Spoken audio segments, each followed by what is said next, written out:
नमस्ते, welcome to earth and ether yoga and wellness.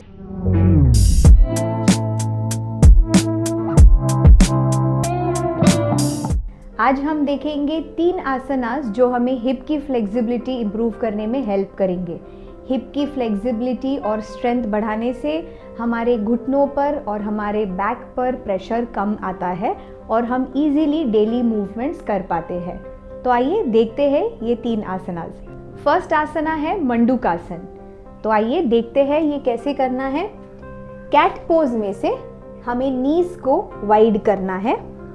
यहाँ पर मैंने नी पैड्स यूज़ किए हैं सपोर्ट के लिए। आपको जितना कंफर्टेबल हो आप उतना लेग्स को वाइड करें और टोज को बाहर की तरफ आप कर्ल आउट कीजिए, कर्ल इन कीजिए। नी और एंकल एक लाइन में है और जैसे ही आपको कंफर्टेबल लगे आप पाम्स पे से फोर आर्म्स पर भी जा सकते हैं और जैसे ही आपको यहाँ से कंफर्टेबल लगे आप ब्लॉक को हटाकर और नीचे जा सकते हैं फ्लोर की तरफ एंड यहाँ पर 30 सेकेंड्स मैक्सिमम होल्ड कीजिए।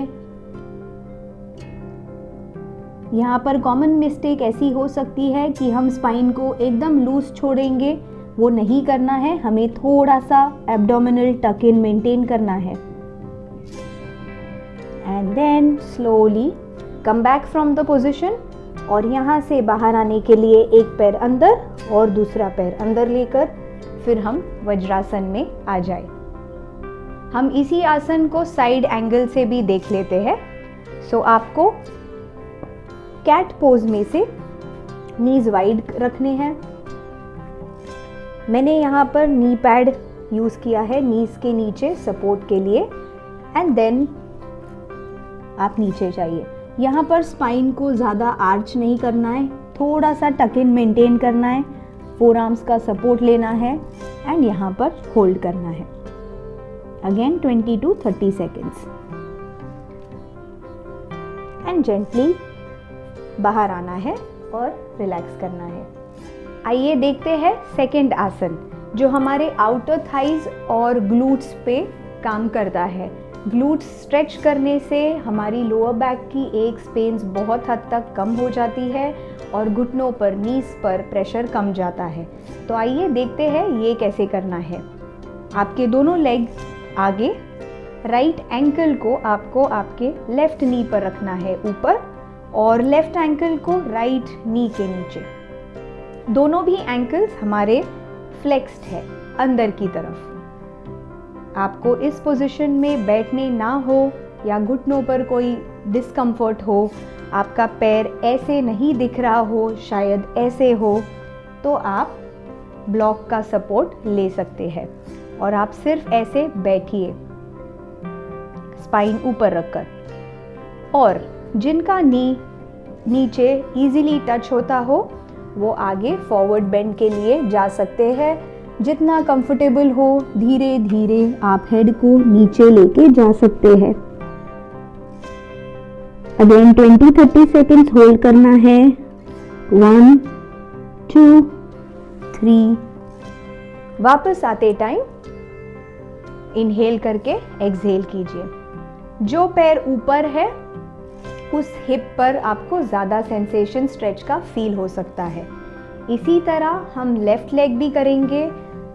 Right leg release, left leg release, left ankle ऊपर और राइट एंकल लेफ्ट नी के नीचे। जैसे मेरा लेफ्ट लेग ऊपर है, यहाँ से इनहेल करना है और एक्सहेल वेस्ट से आपको फॉरवर्ड बेंड करना है। स्पाइन को फॉरवर्ड फोल्ड में लेके जाइए एंड जितना आपको कंफर्टेबल हो ठहर सकते हो आप।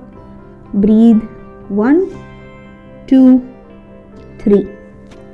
Come back and breathe. Left leg release करना है, राइट लेग रिलीज करना है। थोड़ा स्पाइन को और लेग्स को रिलीज करके ठहर जाइए। अब हम देखते हैं थर्ड आसना जो हिप की फ्लेक्सिबिलिटी को इम्प्रूव करता है और लोअर बैक में स्पेस क्रिएट करता है। इसे बोलते हैं परिघासना, गेट पोज। हम नीलिंग पोजीशन में आएंगे। यहाँ पर आप एक नी पैड यूज़ कर सकते हैं या फिर कोई नैपकिन या मैट को डबल करके आप कुशनिंग दे सकते हैं। राइट लेग को बाहर रखना है इस तरह। याद रखिए, लेग को ज़्यादा बाहर नहीं लेना है और ना ही ज़्यादा आगे। आपके दूसरे नी के लाइन में अप्रॉक्सीमेटली ये लेग आएगा। ब्लॉक को नी की तरफ रखिए। आप इस तरह या फिर फ्लैट पोजीशन यूज़ कर सकते हैं ब्लॉक का। यहाँ पर हाथ रख के लेफ्ट शोल्डर को पीछे रोल करना है और धीरे से लेफ्ट हैंड ऊपर एंड देन हेड के ऊपर होल्ड करें 20 to 30 seconds and breathe. Lower back, hamstring, inner thigh पर बहुत ही अच्छा स्ट्रेच आता है। एंड देन हाथ नीचे, आप धीरे से वापस आ जाइए और लेग अंदर लीजिए।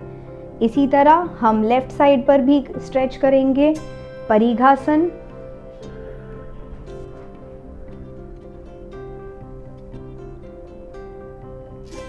ये स्ट्रेच से बहुत ही अच्छा साइड स्ट्रेच भी मिलता है स्पाइन को। तो जिन्हें स्टिफनेस या फिर बहुत ज़्यादा हंच्ड शोल्डर्स की आदत हो जाती है, उनके लिए ये आसनास बहुत इफ़ेक्टिव है।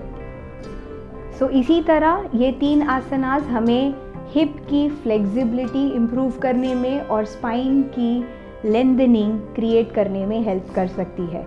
आप ये 3 आसनास ट्राई कीजिए एंड बताइए हमें आपको कैसे फील होता है। नमस्ते।